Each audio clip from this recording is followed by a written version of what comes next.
that's a hit or miss. So I never really pursued that. Also, I used to play the drums, the drum kit and the snare. First with the middle school band and the high school band, then for marching band, then for some, local bands. So I love to drum too. So those are things people might know that I can do that I just don't really do that much. So was you in the local like fan based rock and roll band where the fans would follow you wherever you went? No, that was more like me and three friends in the garage with their parents saying, "Tone it down." I bet you enjoyed it though. It's Of good fun, course, isn't it, to it it have really that is. kind of experience? It really is. I just when you're a young kid, you're always looking for your place. You're looking for something that you can do, that will make you have a nice time or differentiate yourself from all your peers, your classmates. And so, I ran fast. That was good. I put the drums. That was kind of cool. In fact, I remember I must have been in fifth grade, and they had this song they called Blue Rock for the band, and only one drummer could play the snare drum, and that was the big thing back then. Oh, who's playing the snare drum this year? And I practiced, and I got that spot. So at the year end concert with all the young people there, and I got to go out on the stage and play Blue Rock. And looking back, it was so simple. The concert band went do do do do do do do, and the drum sergeant went dut dut dut. But at the time, that was like extraordinary drumming. So it's looking back, it was hilarious. Uh, yes, I think it's important that you can reflect back in your youth, and I think that you've got a fantastic attitude compared to what you've been through, Chris. I think you've come across how well that you have gone through the other side, I would say. Well, I'm glad. There are no guarantees in life, and during the haunting, I was trying so hard to make it through and come out on the other side. And I don't. Way back in the day, there were hostages, U.S. American hostages, taken by Iran back in the 1979 or so, and when they were released, the hostages, in January of 1980, they flew into New York to Stewart Airport, and I live about 3 miles from there. So the American hostages, the freed hostages, came back to the U.S. after 444 days in captivity. They were on the buses, and they drove them past, and we waved to them with our flags and things, and they looked so relieved they weren't executed. So relieved they're back home in their own country. And I remember when I left college after the haunting, I thought to myself, you know what? I understand their faces now. Just to be going home. I'm going back home to my bed, to my yard, to my friends. And, it was an amazing feeling. And I think that moments like that, allowed me to appreciate more every day, and, I still have, we all have bad days. We get grumpy sometimes or things bother you. It happens. But for the most part, I dedicate myself to trying to be a positive person. I can understand that because I have various issues with my health. One of them being I've got small vessel disease of the brain, which affects cognitive skills like speech and memory. I have movements, which some days can be very annoying. And I However, too, however, but look now, you have a radio show. You're meeting people. You're doing things. That's a credit to you. yeah, because I think you've got to prove to people. I always say to people, you're not the illness, you're a person. And I think that's the best attitude to have. Right. That's right. It's a choice to make, right? It's a choice you make. You can say, you know what, this is too hard to do. I'm not going to do this anymore. What's the point? Or I'm moving forward. I'm living my life. I'm enjoying it, and that's a choice that everyone has to make. One way or the other. And like yourself, I made a choice to move forward to be positive. I think also you come across as more spiritual as well. Oh, thank you. That's an interesting thing because in the Christian faith, I was raised Christian. The concept was that you are saved through your faith. That belief in religion, belief in the crucifixion, resurrection, belief things you didn't see to believe in the afterlife. There's all faith. There's no proof of it. When I saw this ghost day after day, and I heard its cries, and I heard it talk, and it would move through my room, I realized, wait, this is not faith. I now know something exists after life. after death. And I thought to myself, do I have faith now? I mean, for example, if you could prove your faith, is it faith anymore or is it experience? So as a teenager in my room, I think to myself, wait, do I have faith or not? And then I realized, you know what? Yes, I do, because faith isn't just believing in an idea. Faith is having the idea inside of you. And so when you give to people, to charity, when you help someone in need, when you tell people to not to give up their hope and their values and their love, I think that is a faith. And when you talk about things like love, what is that love? What is love? I mean, how do you verify it? So you put a ring on your finger. What does that mean? There's a ring on your finger. It's when someone says to you, I like being near you. I'm happy when you laugh. I like the sound of your voice. Hold my hand. That's love. And it's something that in all different ways we can experience, whether it's platonic, whether it's intimate, whether it's a memory we have, it's love of music, of song, of dance, of art. It's there. You just have to make sure you pay attention to it and embrace it. I always find love a very strange word because it can mean so many things Absolutely. to different people. Right, yes. And what we think is love, someone else might not be.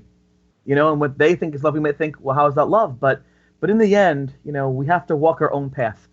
And if the path we walk is a path that is focused on doing well, is focused on happiness, is focused on being productive or kind, that's nice. That's nice. Some people like pizza, some don't. Some people like, different kinds of foods. Others don't. I mean, even music. Some people like soul. Some people like pop. Some people like rock or heavy metal or rap or classical. But you know what? It's all music. And that's okay. That's okay. And I love, even though it's uncomfortable sometimes, there are different ways and forms of expressing love because it makes the world interesting.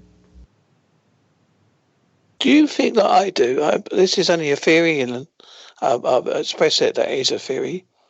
I think that when we die, that we become a light force, and like we join God, I think God is a light, like a vast white energy, and we join him like a hive. I like that theory. As you say, it's a theory, but I like that one. I like that one because it presupposes a goodness. It presupposes a hope. It presupposes a union or a returning home. So while you say it's a theory, I agree it's a theory. I like it because it gives to me things I would hope to have in that post-life experience. My experience at college with that ghost showed me, though, that you can be separate from the light. This thing was always in pain and screaming and wailing and attacking. And when I finally spoke to it, I said to it, listen, you can't stay here. You're suffering. People are suffering. People are getting hurt. You need to believe there's love. That whatever you did can be forgiven. Whether by it's your parent, the person you scorned, by God. So you've been calling my name for months. You've been following me for months. Here's what I will tell you. You need to find rest.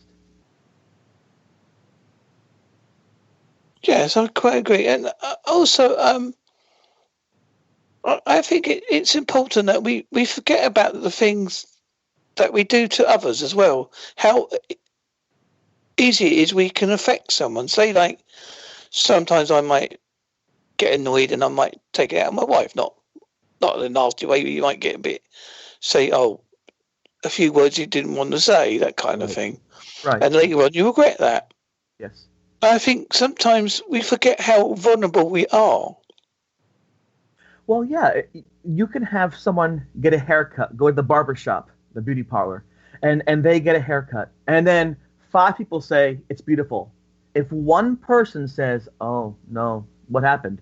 That one person's opinion rules your mind. You think, oh, what happened? And sometimes we focus so much on that one negative thing that it can be debilitating, instead of focusing on the positive things.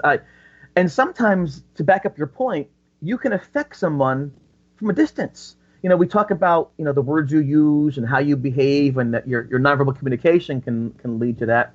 I was walking through a mall, a shopping center, in Pennsylvania, which is a state over from where I live. And a gentleman came up to me who I didn't know, and he said to me, "Oh my gosh, the Ghost Boy! You're my hero as a kid." I thought, what? He was a big bear hug. I was a little nervous, And he said to me, "When I was 14, I read about you in the papers. I read about you in the newspaper about how you talk with this ghost, and I wanted to be you. I wanted to be in your spot, and I would wrestling, and I would put people in headlocks and say, 'I am the Ghost Boy.' What was it like?" And I explained to him how difficult it was and how scared I was. I felt alone sometimes, even in a crowd. But he taught me something. I thought I was alone and isolated. Here was a kid I didn't know, hundreds of miles away, cheering for me, rooting for me, hoping for me, praying for me. How amazing is that? And sometimes I tell people, don't isolate. There's always someone who'll put their hand out to you to help. They may look different than you, sound different than you, think different than you, but they're putting their hand out. Accept it, because one day you can put your hand out to someone else. Yes, and I quite agree with that. As I said earlier, I'm a great believer in karma. I really seriously believe if you do good things to people, you get good back. And if you do bad things, you get bad things back. Right. As I say, again, karma is not proven. But hey, that's what life is. If we could prove everything, how boring would it be? You're absolutely right, because then there's no joy in living because everything is predetermined. That's a rough thing. And there's something to be said. Structure is good. Structure is good because you're secure in structure. You're comfortable in structure, but you don't grow from structure. You don't improve from structure. You see what I'm saying? So even if you have a structure around you, a wake-up time, a breakfast food, a TV show you watch, that's comforting, but you won't grow that way. And so you want to balance out comfort with growth. And growth takes effort, whether that means education, whether that means exercising, whether that means developing your people skills. Growth always takes effort. And I think that's one of the biggest challenges for human beings, is to balance growth and comfort. And that's tough for all of us. Right, Chris, are you up for a bit of fun? I believe so. Right. I normally end my show with a little song. So here it goes. Hello, Chris. Thank you for being on my show. It was great to hear about your book. I was very interested in what you said. You seem so kind and spiritual and so knowledgeable of what you do. And would you like to do a song with me? And that's up to you. Yeah. Oh, all right. I didn't expect this is exciting. So how about this? I will spend my whole life through, boom, boom, boom, thanking you, loving you, thanking you. Thank you for having me on your show. I really appreciate it. I had a great time. I really did. I'll go ahead about that, because I think it's important. As dramatic as the series was that happened to you, the events, I think you got to have that spirit of fun with you. Oh yeah, during the haunting itself, I know we're going to end this show.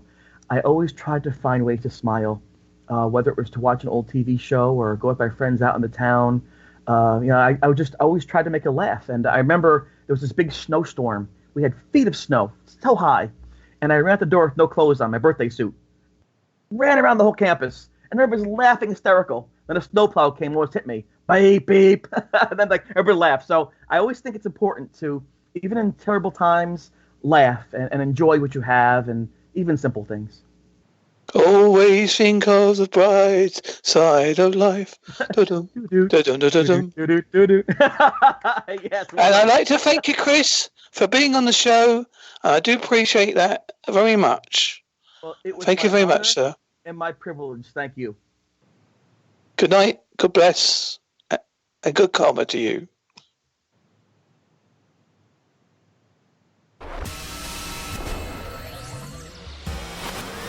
You are listening to WBHM Digital Broadcasting, Birmingham, Alabama.